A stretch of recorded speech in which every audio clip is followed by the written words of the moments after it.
You're watching MMA Oddsbreaker. This week we have the fill-in, the late replacement, the I never leave the The gym, but I'm future ready to champ. go. Look at this guy. Like you get a phone call, 72 hours. Can you make weight? Yeah, I'm on weight. Can you fight? Yeah, I can fight. I'm good. Oh, it's a title fight against the guy you lost a decision to. Okay. Like there's never any question for you. If they call you, it's time to fight. You're gonna fight. Even a big matchup like this. Was training camp good enough that you're able to get prepared and get ready and have enough time really to put this together? Yeah, I had a break. I went to Mexico for a week. I came back for Christmas for a day, and I went to North Carolina for a week. That was my break, and it was an active rest. I was out in the ocean in Mexico and just healing up, and I wasn't like getting crazy or anything like that. So, I never get out of shape. I'm ready to go, and I'm coming off a whole year of training camp, pretty much. It's been 4 fights in 1 year. This will make 5 and 11 months. So this whole year has been a training camp for me. It hasn't worn you down. It hasn't kind of like made your body have these little nicks and pains, and because you really this is a ramp up. The quality of competition every single fight got better and better, and now you're in a title shot, and you're about to be the champ come February morning of February 2nd. Like you're gonna be the champ. So did your body get any little? Wrestling seasons are long. This is almost like a wrestling season for you. Did you get kind of beat up a little bit, and in that break around Christmas time, did you like, look, I really need this active break to kind of heal some stuff? I mean, that break was big. I had a bunch of going into the McDonald fight. I had a bunch of little nicks and stuff, and then I was healed after that 2 week break. And then I came in, and of course, in training, you're gonna get all these little. You have to jump right in and start sparring guys and stuff like that. So I felt like I got hit by a train, but I've been going to the hyperbaric chamber every day, which helps with recovery. Mm-hmm. I've been making sure that I get enough sleep and rest, and I feel good, man. I feel really good. Now, the first time you fought Henan, to me at least, and you might disagree, and Bang might disagree. I thought you were a little tentative. You're kind of trying to find your spots, trying to pick your spots. You lost a decision, and that switch in your head went off again, where you're like, I got to be that old wrestler style. The next set of fights, you just went, and there was no moment in the fight. You just kept going, and you end up finishing every single guy and beating guys up and beating them in positions that they should at least have a fighting chance, and you weren't giving them any space at all. Is that mindset going to carry into the next fight, or are you gonna, or because it's a title fight, you kind of have to rethink things because it's a longer fight, it's a bigger deal, it's a guy you've lost to before. Like, what's the process of mentally of this going through and getting ready for this fight?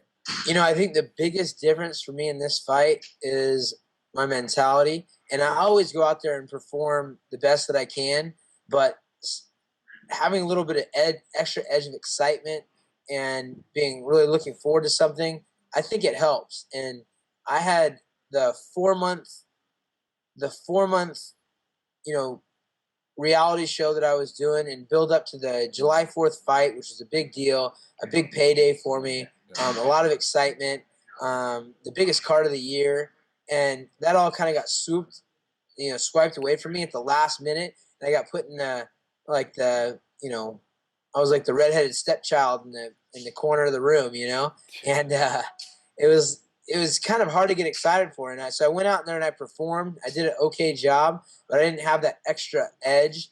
And this year was all about having that extra edge, being excited, understanding how privileged I am to be in the spot that I am today with, everything that I have, financially, the people I'm surrounded by, the team, just being, having this attitude of gratitude I've talked about before. And I think that was the difference this year. And I'm taking that into this fight. On top of that, I've got my new coach, Dwayne Bang, and a big win streak behind me. I'm just excited. Now let's talk about, because you said the other fight at the end of the reality show and that didn't come out the way it was supposed to because your opponent got injured, that whole bit. You said it's financially the best, a very big payday for you financially. Is this going to be another big payday when you win this fight? Is it going to be another, like, oh my gosh, like I've hit a new tax bracket kind of payday with everything included, all your endorsements and all that stuff that comes on? Or is it going to be the first time you defend your title is that big payday? Yeah, I think this is jockeying for position to be there, and I don't really care about that money, and I never have, and that's what kind of bothered me about after the last fight.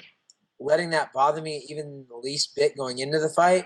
And it was something that I couldn't shake. And it was more because I had a hard year with my family. I was really looking forward to helping them out with a lot of different things.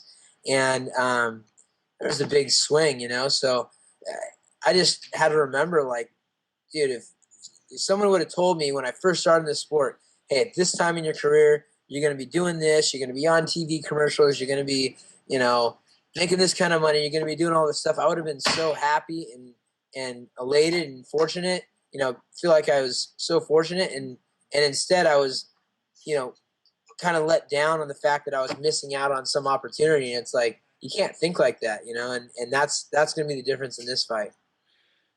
The with GSP retiring and the rumors are abounding what he's going to do, you know, fighters unions popping out of his mouth. He's mad about the drug testing, all that stuff. But he was the number one pay-per-view draw, and now he's gone. There's a gap, a severe gap right now that is trying to be filled by the next pay-per-view draw. What would you have to do to be the next GSP draw? Where he was, every time he showed up, it didn't make a difference who he was fighting, where he was fighting him at. Everybody tuned in at home. Everybody sold out tickets. What would it take for you to be like that next guy? Because you have the same personality. You're very nice. You're very pleasant. No matter what goes on, wins or loses, you're always very easy to talk to. You're a good-looking kid. You work hard. You've got a great family life. What's the next thing to kind of make you that? Hey, I'm that next pay-per-view draw when I have the belt. I think that's it. Is just getting that belt and then letting the UFC marketing machine run with it, you know. And they're incredible. The UFC does a great job of promoting guys, and you know, part of my notoriety is that I was a champion under the UFC sister company, the WEC, under the Zuffa umbrella for a long time, and that's one of the reasons why I'm in the position I am today, is because I was a part of that process. So it's just getting back to that head spot and letting things, you know, play out the way they will. All right, now it's January. Everyone talks about New Year's resolution. We're guys. We're in the gym all the time. You're going to be the champ. You're going to make more money than you ever did. Take care of your family better. Have more fun hanging out. Every fighter. That's just what we do. I don't care about any of that. What's the one thing that happened in 2013 that was like a life changer for you? It doesn't have to be a fight. It could be your sister. It could be your mom. It could be anything that went on in 2013 that kind of set you up and made you realize this is where I got to do for 2014. This is what's setting me up to be the man, the fighter, the brother, the son that I'm going to be for the next 12 months. I think it was just a switch in, and you know, going back to an attitude that I've always had and realizing you can't control things and you can't let things that you can't control affect your mentality. So just thinking to myself, okay, you know, there's a lot of things I can be thankful for, and to focus on those and not the missed opportunities or things that could have happened and stuff like that. That was the one thing that I had to go back to and make a really conscious decision to say, hey, you just got to enjoy and not focus on things that didn't happen. And you know, that's the change right there. All right, you're right. Thanks for spending a couple minutes with us here at MMA Oddsbreaker. Good luck. It's going to be a great fight to watch. I wish I could get out to Jersey to actually watch it live, because if I get out there, I could actually go to the Super Bowl. But I'm tired out here in Vegas. I can't get there. So. All right, brother. I'll be out at the Super Bowl, so I'll take some pictures for you. I appreciate that. I really do. Thanks, man. Thanks. All right, bud. We'll talk to you later. All right, bro. Have a good one.